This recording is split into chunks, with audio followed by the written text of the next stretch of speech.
promoting dialogue. It's midday in Dakar. Good afternoon, and thank you for staying tuned to West Africa Democracy Radio, broadcasting on 94.9 FM and worldwide at wadr.org. First, our top stories. Senegalese civil society denounces political manipulation around the proposed constitutional reforms. Constitutional revision is too important as a matter to be the subject of partisan struggle. Benin's presidency extends girls' free education scheme to secondary school. In Ghana, first legal battle unfolds as the country's superior courts observe an annual vacation. And Nigeria holds the global Islamic scholars to foster peace and social cohesion amid growing security threats. Please stay tuned for details of these stories and more. On the news, this is Zankulu Jibril Janko. Newslink begins here in Senegal, where civil society groups are stepping up their opposition to the proposed constitutional reforms. Groups under the Social Citoyen platform, several civil society organizations, held a press conference in Dakar yesterday, Wednesday, to present their views on the reform bill backed by PASTEV, which holds a majority in the National Assembly.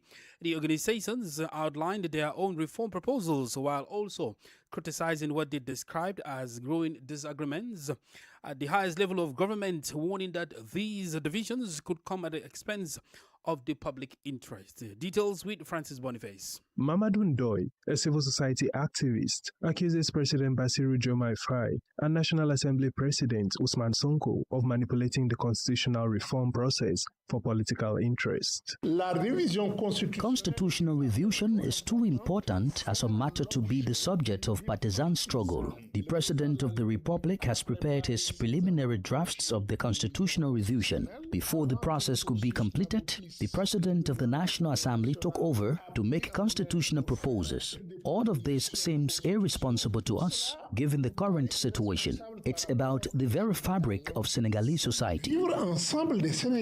Adama Gaye of the Civil Forum highlights political patronage in access to jobs, warning that appointing people without the necessary competence and integrity to positions of responsibility undermines the country's ability to function effectively. We must enshrine in the Constitution the principle of equal access for citizens to public employment based on objective criteria. The pursuit of the public interest must be countered by the use of positions as a means of political reward. Many people have benefited from appointments simply because they belong to the ruling party. This has always been the case. Civil society organizations are also calling for public consultations before any constitutional reform, stronger asset declaration rules, and independent oversight of political financing. They plan to submit these recommendations to the relevant authorities. A report by Francis Boniface. In Ghana, a fresh legal battle is unfolding over the annual vacation observed by the country's superior courts. A legal researcher, Alum Kwame Goni, is challenging the constitutionality of the 2-month break by judicial organs, including the Supreme Court and the Appeal Court. Goni's position comes amid disagreement among lawyers over whether the vacation should be strictly observed as it has always been. Well, from Accra, Elikblem Akwoku with more. The legal vacation for Ghana's superior courts includes a 2-month-long vacation running from 1st August to 30th September. The Ghana Bar Association has called for adherence to the established practice, but the Deputy Attorney General, Justice Srimsai, has described the calls as a possible attempt to delay the hearing of cases. The claim that there is a convention is completely even false. You cannot generate a convention to override an express provision of law. There is no controversy on this matter. It is just an attempt to, as usual, delay cases. The Chief Justice, Paul Bafuboni, has also dismissed the challenge to the legal vacation as baseless. You cannot say that there's a legal vacation and the judge who is actually sitting cannot do your case. No.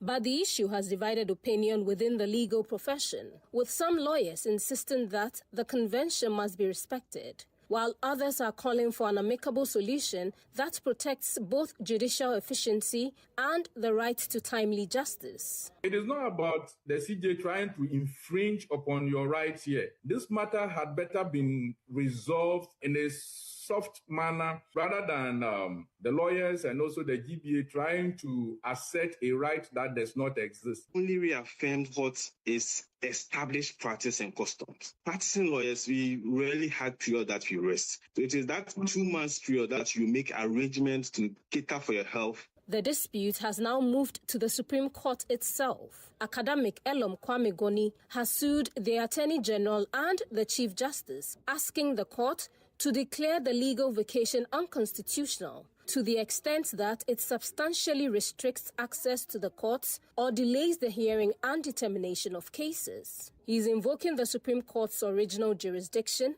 with the defendants directed to respond within 14 days of being served with the plaintiff's statement of case. For WADR, Elikli Mauku, Accra. Global Muslim leaders and religious stakeholders have gathered in Abuja, Nigeria's capital, for the international conference focused on security, peaceful coexistence, and socio-economic development. The conference brings together Islamic scholars, policymakers, and other stakeholders from Nigeria and beyond, with President Bola Tinubu urging religious leaders to promote national unity and peaceful coexistence. WDR's Usman Omar in Abuja reports.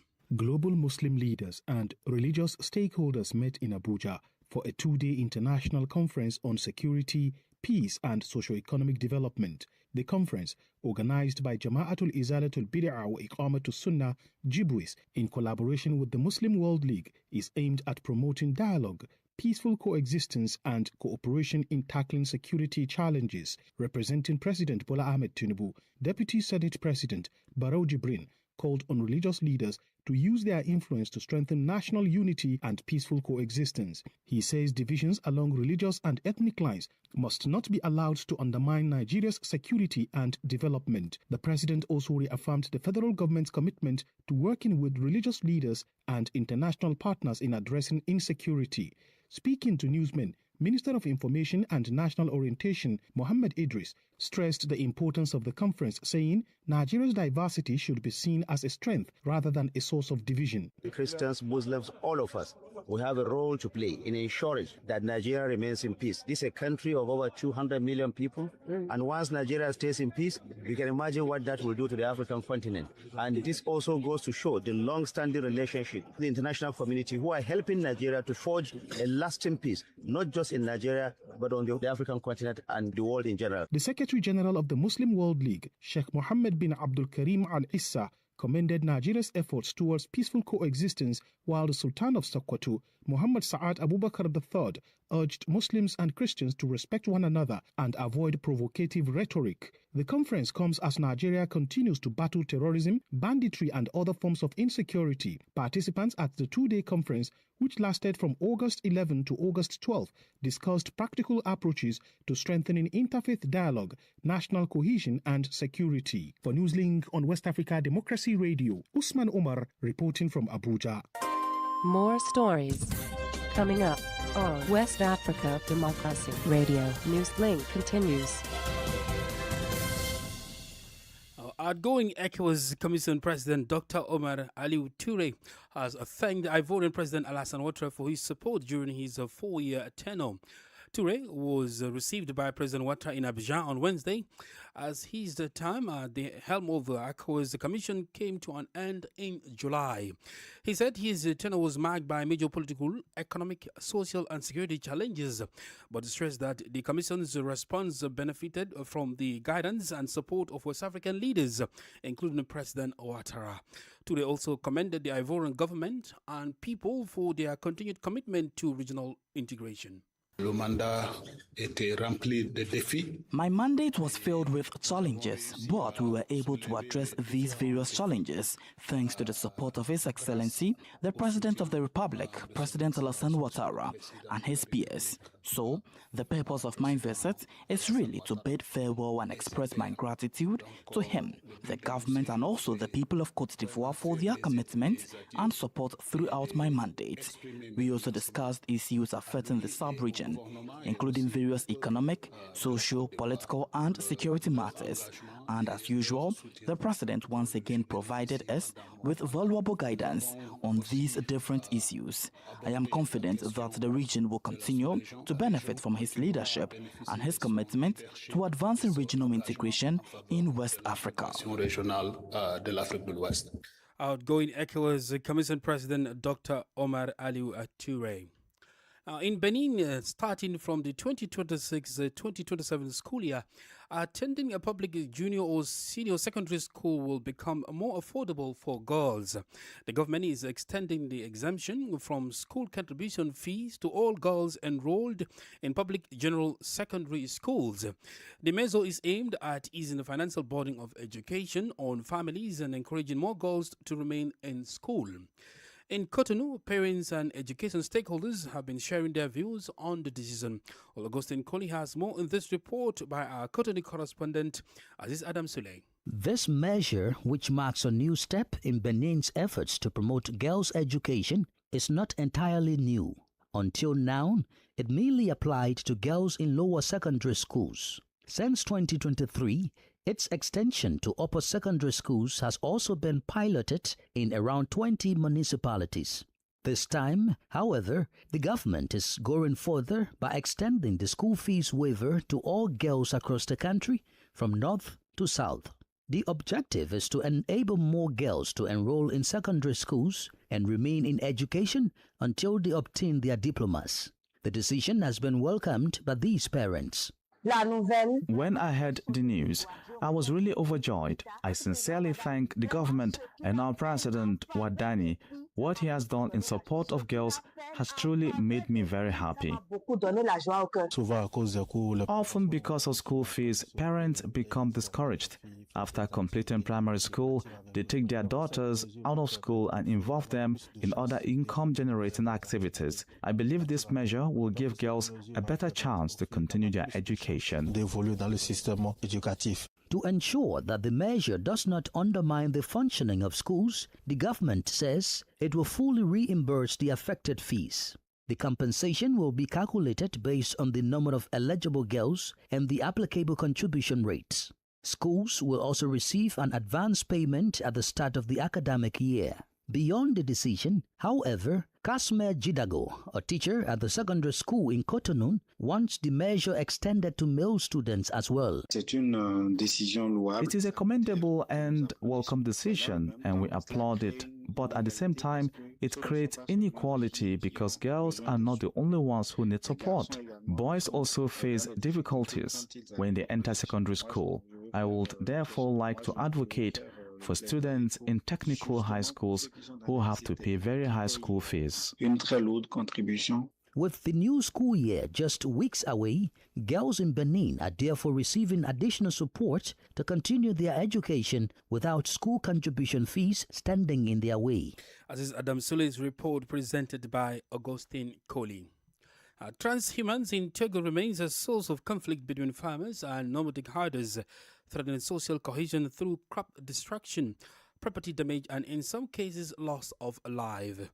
To prevent violence and promote peaceful coexistence, prefectorial and canton-level committees have been established to closely monitor pastoral movements and help ensure safer, more peaceful transhumance. Well, Deborah Amour completes the story. Tensions between farmers and herders remain a concern in parts of Togo despite relative calm over the past 3 years. The scars of 2020 are still fresh, when clashes left 12 people dead, 14 injured, 1,600 displaced, and 130 farms destroyed. Today, stray livestock entering farmlands remains a major source of conflict, as farmers accuse poorly managed herds of destroying their crops. Suleiman is a herder based in Balanka Canton in the Chamba 3 municipality of the central region.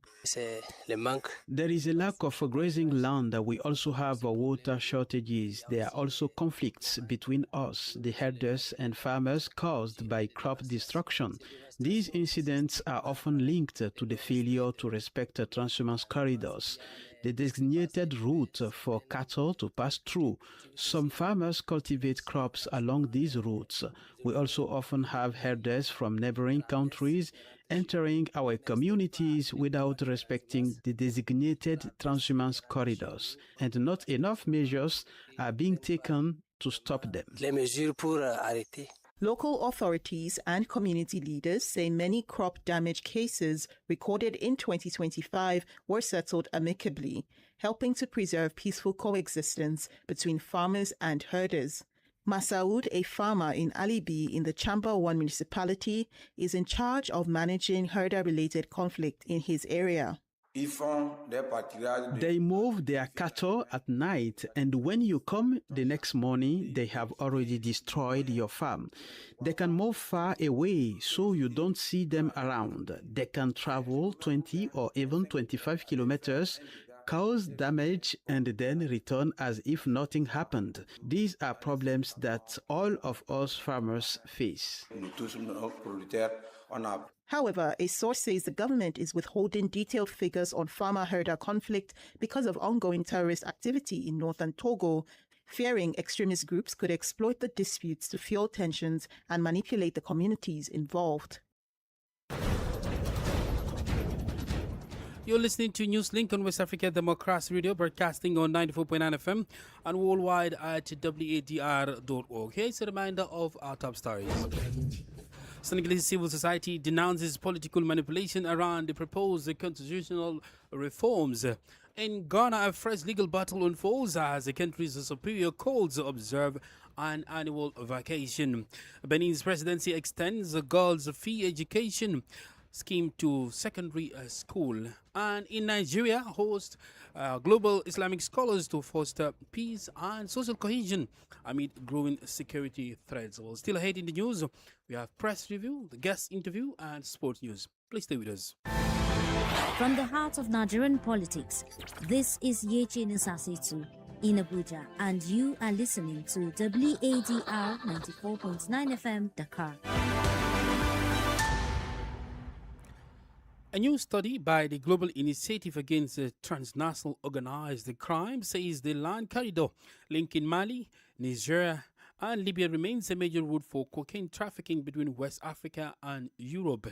The report says trafficking has expanded since 2019, driven by rising cocaine production in Latin America, Europe demand, and tighter controls on maritime roads. Veronica Njai reports. The report says state-linked actors control some of the most lucrative parts of the cocaine trade, while armed groups provide protection and control key trafficking routes. Although most cocaine reaching Europe is transported by sea, the report says Sahelian land routes remain critical to the war economies sustaining regional conflicts. Cocaine trafficking in West Africa has surged since 2019, driven by increased production in Latin America, strong European demand, and tighter controls on direct maritime routes. Extremist groups also profit by taxing trafficking activities in areas under their control. In Mali, military operations have pushed traffickers onto longer routes through Meneka and Kidal, while in Niger, networks disrupted after the 2023 coup are reportedly rebuilding. The report also highlights the continued use of light aircraft, recalling the 2009 air cocaine case in northern Mali and the seizure of 2.6 tons of cocaine in Bissau in 2024. In Libya, the Fezzan region remains a key gateway to the Mediterranean. Based on more than 150 interviews, the study concludes that cocaine networks remain highly resilient, continuing to finance criminal groups, armed actors, and some state-linked networks, deepening instability across the Sahel. Veronica Njai reporting. This is the newspaper review. Stay abreast and find out what the top stories are in your country. This is the newspaper review. The newspaper review. Let's return to Accra and join Elikblim Awuko for today's newspaper review as we take a look at the major stories making headlines across Ghana. Hello and welcome to the newspaper review segment. We'll start off with the Ghanaian Times newspaper. On the front page, legal researcher challenges 2-month court vacation at Supreme Court. That's an ongoing tussle with the Attorney General and Chief Justice expected to file a response within 14 days. Other stories include Kofi Tonto denies involvement in alleged Washington Embassy fraud scheme. That's the former head of Information and Public Affairs at Ghana's Embassy in Washington responding to details of an audit from 2017 to 2025. And last one, government praises Church of Pentecost for sheltering Ghanaians during South Africa attacks. The Daily Guide newspaper, Daman mine fulfilling promises, 400 locals employed, airstrip, roads underway. Other stories include Edu Buahin trial judge insists on legal vacation hearing. The former Director General of the National Signals Bureau and his wife have been charged for allegedly stealing a total of 49.1 million Ghana cedis from the state. And shake-up at national security. This is part of a broader reorganization of the National Security Council Secretariat by President John Mahama. Let's move on to the Chronicle newspaper. GBA, that is the Ghana Bar Association, takes on judiciary over hearing of high-profile cases during vacation. Finally, we've got the Daily Graphic. Warrant issued for former Maslock CEO Sedinata Makloationu's release from prison custody. Speaker Bagman recalls Parliament from recess for urgent business, and although the details have not been specified, we know MPs will be sitting for 5 days. And that's it for the newspaper review segment. It's back to you in the studio. Many thanks to Elik Blim Awuko for bringing us today's newspaper headlines from Ghana. Politics, analysis on major news, social matters, and all. This is A Guest. In Mali, the government has released 12.7 billion CFA francs, about $22 million to tackle food insecurity and malnutrition under its 2026 National Response Plan. The initiative includes distributing thousands of tons of cereals and subsidized food items to vulnerable households as authorities warn that nearly 1.6 million people could face acute food insecurity. But how effective will the intervention be amid worsening insecurity and growing public division over support for military-led government? Well, Professor Mamadou Goita, a Malian policy and development analyst, joins us to assess the government's response and the challenges ahead. First, he responds to the question of whether the amount is sufficient. The answer is no. It cannot, even if the amount may be impressive for some people, but if you look at what is happening actually, it's not enough at all. But it can help to shape and to test some of the instruments that will be very relevant in terms of supporting vulnerable groups. Because there is a lot that need to be done because of the internal displaced persons. They are very. It's a big population that has been displaced internally, but you have also the international ones because some people coming from Burkina Faso and Niger, because reciprocally we have also Somalians staying in Burkina Faso, but also in Niger and some other neighboring countries. So these amounts may be impressive in terms of if you look at what it can do, but it's not enough to support all these people who are in need actually. And there are other challenges related also to it. The amount is first thing. So accessing to the necessary food that are included in this budget is not enough. Will collaboration with the World Food Programme and China help the Malian government fix some of the challenges identified? So this is a critical moment in the country. And even for this, caring about this normal situation is already very problematic this year because there is no assessment. But if we want to add all the displaced persons, it's difficult to reach them. There are many zones that we cannot reach. This is the first problem. Secondly, most of the humanitarian organizations are not in the country. All the national NGOs, the small ones, small associations that exist now because of the challenges related to some of the restrictions, most of them have disappeared. So how to organize it in a way that where there is no technical services existing on social affairs, they don't exist. And most of the projects are not operating now. This is the other challenge, how to get the right person, the right information on the right person and how to reach them. The roads are bad, but actually they are completely cut to some extent because of insecurity and the quality of roads. all these will play a role. And if you look at the way that it can be distributed if you go with a military airplane, how to distribute them beyond the cities is another problem. In your opinion, what's the way forward for the smooth execution of the nearly $22 million initiative at this critical time? I think that with the message I will say that there is room to check and to investigate, but also to make quick decisions in involving all the strategic players. I'm talking about the traditional leaders. I'm talking some of the religious leaders that have not been involved in the division of communities between those who are for the government or those who are not for the government. If they can just also play this kind of game in using the non-traditional humanitarian organization who still have some kind of accountability indicators, accountability principles in their way of operating. So just take time to see what's going on. Otherwise, this food may serve to fuel, insecurity and to fuel the different division between different communities. Professor Mamadou Goita is a Malian policy and development analyst. Well, in sports, let's begin with the WAFCON, Salvi, because Cameroon have reached the WAFCON 2026 final after beating host Morocco 3-1 on penalties following a goalless semi-final in Rabat.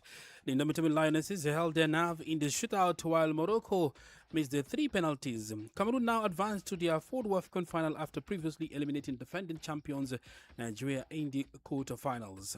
Earlier, debutants Malawi reached the WAFCON 2026 final after beating Algeria 3-1.